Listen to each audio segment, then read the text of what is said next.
Hello friends, welcome back to Fatafat Samayal. நம்ம சேனலை நீங்கள் ஃபஸ்ட் டைம் பார்க்குறீங்கன்னா சப்ஸ்கிரைப் பண்ணிக்கோங்க. பக்கத்தில் இருக்க பெல் சம்பளையும் கிளிக் பண்ணிக்கோங்க. தாபா ஸ்டைல் ஃபிஷ் ஹரியாலி பார்க்க போகிறோம். இது க்ரீன் ஃபிஷ்ஷுன்னு கூட சொல்லுவாங்க. ஏன்னா புதினா மல்லியெல்லாம் சேர்த்து அரைக்கிறதால. இதில் மசாலாலாம் எதுவுமே சேர்க்க மாட்டோம். வெறும் புதினா, மல்லி, பச்சை மிளகாய், இஞ்சி, பூண்டு, லெமன், கடலை மாவோ இல்லை பஜ்ஜி மாவோ ஆப்ஷனலாக சேர்த்துக்கலாம் பைண்டிங்காக. அவ்வளோதான். வாங்க எப்படி செய்கிறதுன்னு பார்க்கலாம். நான் இன்றைக்கி 1/2 கிலோ வஞ்சர மீன் எடுத்திருக்கேன். தேவையான பொருட்கள்லாம் ரெடியாக எடுத்துக்கலாம்.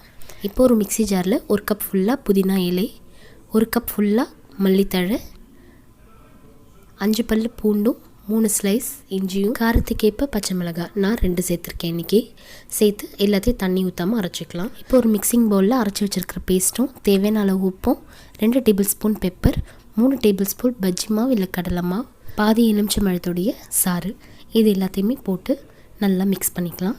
நான் இன்றைக்கி கடலை மாவு யூஸ் பண்ணியிருக்கேன். பஜ்ஜி மாவு யூஸ் பண்ணாலும் நல்ல காரசாரமாக இருக்கும். தேவையான பொருட்கள்லாம் உங்களுக்கு தேவையான அளவுக்கு கூட்டிக்கோங்க இல்லை குறைச்சி. 1 டீஸ்பூன் எண்ணெய் ஊற்றி நல்லா மிக்ஸ் பண்ணிக்கலாம்.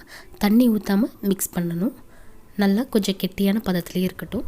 கொஞ்சமாக கரைச்சி வச்சுருக்கிற பேஸ்ட்லேருந்து எடுத்து எல்லா மீன்லேயும் பரவலாக தடவி விட்டுக்கலாம். ஒரு பக்கம் ஃபுல்லாக தடவினதுக்கப்புறம் அதே மாதிரி எல்லா மீனுமே திருப்பி போட்டு திரும்பவும் அந்த மசாலாவை தடவிடலாம். நார்மலாக மஞ்சத்தூள், மிளகாய் தூள்லாம் போட்டு பொரிக்கிறத விட பச்சை மிளகாய் தழைகள்லாம் போட்டு பொரிக்கிறது ரொம்ப நல்லாயிருக்கும்.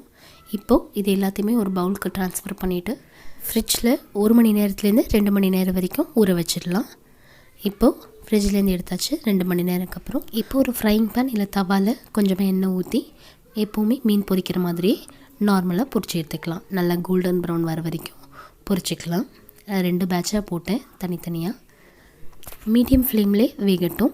வெந்ததும் திருப்பி போட்டுக்கலாம். நான்ஸ்டிக் ஃப்ரைங் பேனாக இருந்தாக்கா ரொம்ப அழகாக ஒட்டாமல் சூப்பராக வரும். சீக்கிரமாக வந்துடும் வஞ்சிர மீன். இன்னும் ஒரு 5 to 10 மினிட்ஸில் இந்த மாதிரி கோல்டன் ப்ரௌன் ஆனோடனே எடுத்து சர்வ் பண்ணிடலாம். இந்த ஃபிஷ் ஹரியாலி ஹோம்மேட் மைனஸோடு சர்வ் பண்ண ரொம்ப சூப்பராக இருக்கும். முள் கம்மியாக இருக்கிற பெரிய மீன்லலாம் இதை செய்யலாம். ரொம்ப சூப்பராக இருக்கும்.